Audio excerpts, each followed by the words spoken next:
আমি ইঞ্জিনিয়ার রহমতুল্লাহ আপনাদের সবাইকে স্বাগতম জানাচ্ছি। এখন আমাদের আলোচনায় থাকছে জিআইবি, এটা ব্যাংক এবং সর্বশেষ যার ক্লোজিং প্রাইস হচ্ছে 60 টাকা 20 পয়সা। পুরো নাম হচ্ছে গ্লোবাল ইসলামিক ব্যাংক। তো এটা দেখা যাচ্ছে যে শুরু থেকেই বেয়ারিশ ছিল এবং এর লাইফ টাইম প্রাইস হচ্ছে হাই 9 টাকা 90 পয়সা। এই 9 টাকা 90 পয়সা থেকে কারেকশন হয়ে আসলো জুনে, তারপর থেকে এটা আপ ট্রেন্ডই আছে এবং আমরা আপ ট্রেন্ডের ধরনটা একটু ধরার চেষ্টা করছি যে এখান থেকে 1 2 3 4 5 এটা হলো একটা, দেন কারেকশন বি, তারপরে সি।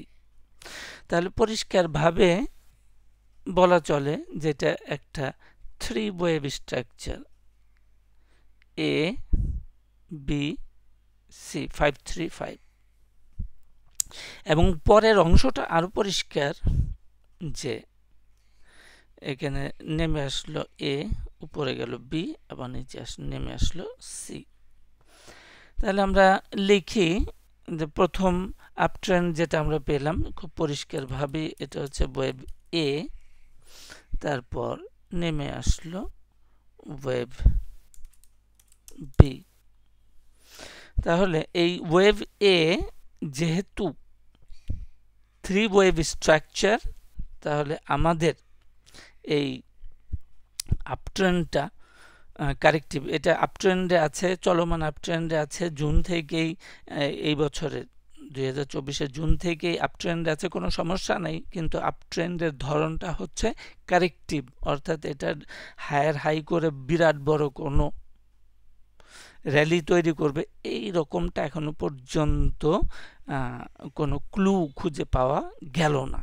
তাহলে এটা কারেক্টিভ এবং বস্তুত 3টা ওয়েভে সমাপ্ত হবে চলমান, বর্তমান চলমান ট্রেন্ডটা। তাহলে এ বি সি আমাদের এখন সি ওয়েভে চলমান আছে এবং দেখা যাচ্ছে যে ওয়েভ এতে যে পরিমাণ প্রাইস ডেভেলপমেন্ট হয়েছে, ওয়েভ বিতে কারেকশন করতে করতে ঠিক তার origin of the wave A, wave এটা যেখান থেকে শুরু হয়েছে অরিজিনে আবার নেমে আসছে 3টা ওয়েভে। তাহলে 3 ওয়েভ আপ, 3 ওয়েভ ডাউন, তাহলে হলো 3 3, এইটা হচ্ছে একটা ফ্ল্যাট কারেকশন। তাহলে ফ্ল্যাট কারেকশন হলে 3 3 5 হবে।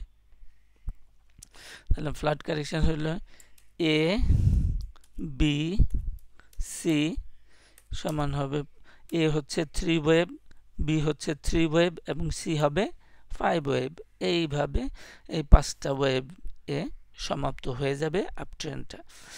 তাহলে আমরা বলেছি যে আপট্রেন্ডটা হলো কারেক্টিভ ইন নেচার। এটা কিছুই না, জাস্ট ওই যে 9 টাকা 90 পয়সার থেকে 6 টাকা 30 পয়সায় যে নেমে আসলো একটা ডাউন ট্রেন্ড 3টা ওয়েভে, এ বি সি, এই যে নেমে আসলো, এই এই কারেকশনেরই আবার আরেকটা রিয়াকশন, অর্থাৎ এই যে ডাউন হলো, ডাউনের একটা রিয়াকশন হচ্ছে মাত্র, মোটিভ কোনো মূল কোনো ট্রেন্ড উপরের দিকে যাচ্ছে না। তাহলে এটা কত দূর পর্যন্ত এই রিয়াকশনটা হইতে পারে? সাধারণত 61.8% ফিবোনাসি লেভেল পর্যন্ত হয়ে থাকে। 50 ওয়েভ এ 50% হয়েছে, নেক্সট টাইমে হইতে পারে 61.8% ফিবোনাসি লেভেল, এবং বর্তমান বাজারটা যেহেতু ব্যাংক নির্ভর হয়ে গেছে, তাহলে সেই ক্ষেত্রে 80% পর্যন্ত সে যেতে পারে। তাহলে 61.8% ফিবোনাসি, এমনি ডাবল টপ যেটা আছে বর্তমানে 8 টাকা 20 পয়সা, এটাও একটা রেজিস্ট্যান্স হিসাবে আমাদের লক্ষ্য রাখতে হবে। আর টার্গেট হলো লিবারেল অ্যাচিভেবল, টার্গেট হচ্ছে 8 টাকা 50 পয়সা এবং মার্কেট এইটার বুলিশনেস বেশি থাকলে সেক্ষেত্রে 9 টাকা 20 পয়সা 30 পয়সা 80% পর্যন্ত চলে যেতে পারে। তো এখন তো আর হলে যে 5C ওয়েভটা 5 হবে, অর্থাৎ এখানে আমরা যেটা দেখতে পাচ্ছি 6 টাকা 30 পয়সা থেকে ধরলাম 9 টাকা 30 পয়সা, এরই মধ্যে 5টা ওয়েভ কমপ্লিট করে ফেলবে।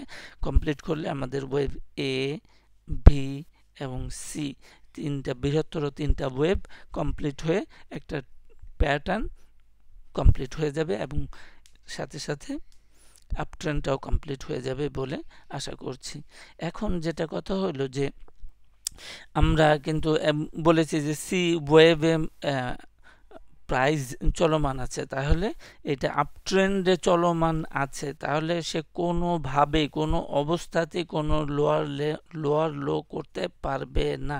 সুতরাং এই যে লোয়ার লো যেটা আছে 6 টাকা 30 পয়সা, এর নিচে আসতে পারবে না। In any condition, in any case, যদি এই 6 টাকা 30 পয়সার নিচে প্রাইস আসে ক্লোজিং বেসিসে, তাহলে আমাদের এই